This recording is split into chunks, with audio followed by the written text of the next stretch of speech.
YND news. आप देख रहे हैं YND नेटवर्क, नई सोच नई खबर के साथ। मोसेस चिन्नप्पा फाउंडेशन के संस्थापक मोसेस चिन्नप्पा ने आज हाल ही में यूपीएससी की परीक्षा पास करने वाली मीरा भाईंदर की भावना यादव को 10 ग्राम सोने की स्मृति चिन्ह देकर सम्मान किया और उन्हें भविष्य के लिए उज्जवल शुभकामनाएं दी। आपको बता दें कि भावना यादव एक मध्यम वर्ग परिवार से ताल्लुक रखती है। महाराष्ट्र राज्य की एकमेव महिला भावना यादव ने कड़ी मेहनत के बाद यूपीएससी की परीक्षा पास की है।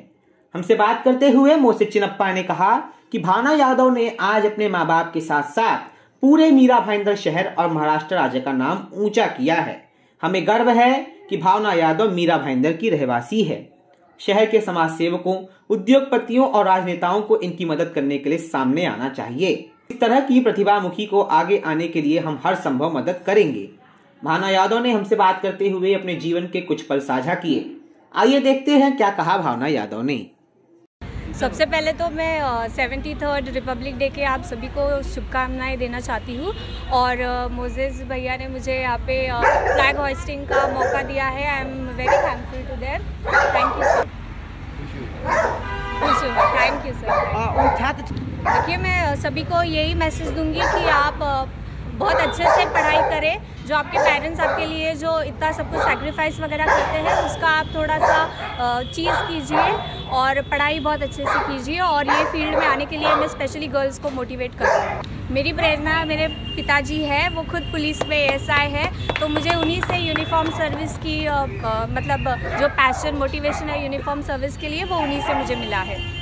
देखिए, आज सबको आपके माध्यम से 73rd रिपब्लिक डे की शुभकामनाएं।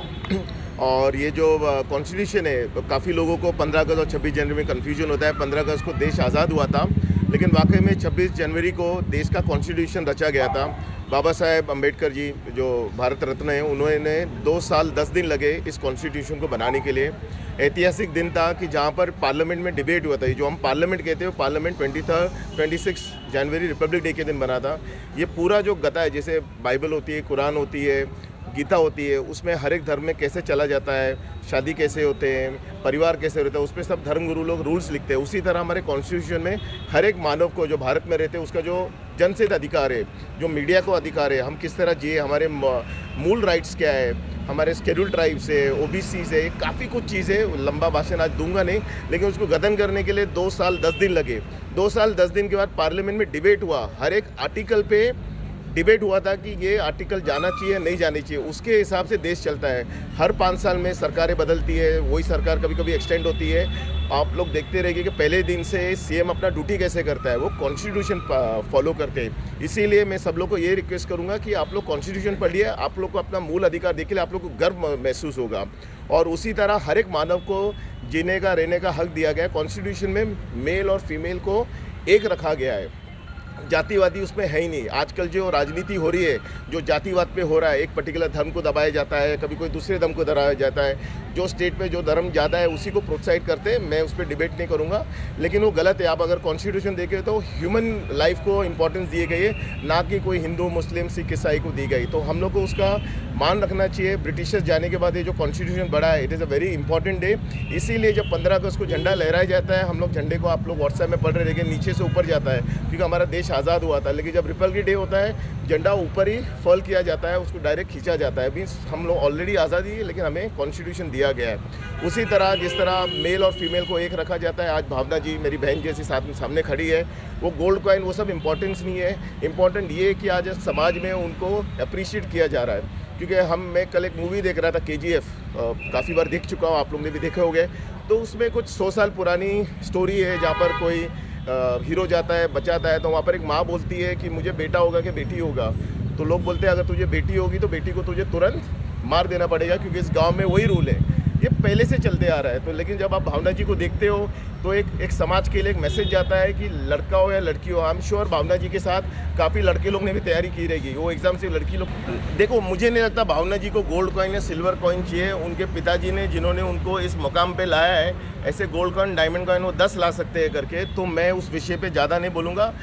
एक हिसाब से हम पॉजिटिव देखते हैं ना। अभी जो नेता होते हैं उनको 100 काम होते हैं, अगर वो अपना वक्त निकाल के भावना जी के घर पे जाके, मैं उनके घर पे नहीं जा पाया, मैं इतना बिजी रहता हूँ, लेकिन जो नेता होते हैं मेरे से ज़्यादा बिजी है, अगर उन्हें हम उनको अप्रिशिएट करना चाहिए कि वो जाके उनके घर पे एटलीस्ट उनको विश करे, प्रोत्साहित करे करके। और रही बात कि उन्होंने कुछ दिया नहीं दिया, ये शायद उनके मन में होगा। अभी कोविड भी है, शायद वो कुछ, जब मुझे भी आज कुछ उनको देने के लिए मुझे 10 दिन लगा सोचने कि मैं क्या दूँ, कुछ ऐसी चीज़ दूँ जो उनको काम आए। तब मेरी मम्मी से मैंने सजेशन दिया कि बोला बेटा फीमेल है, बहन जैसी, तो उनको ये दो, उनको हमेशा काम आएगा।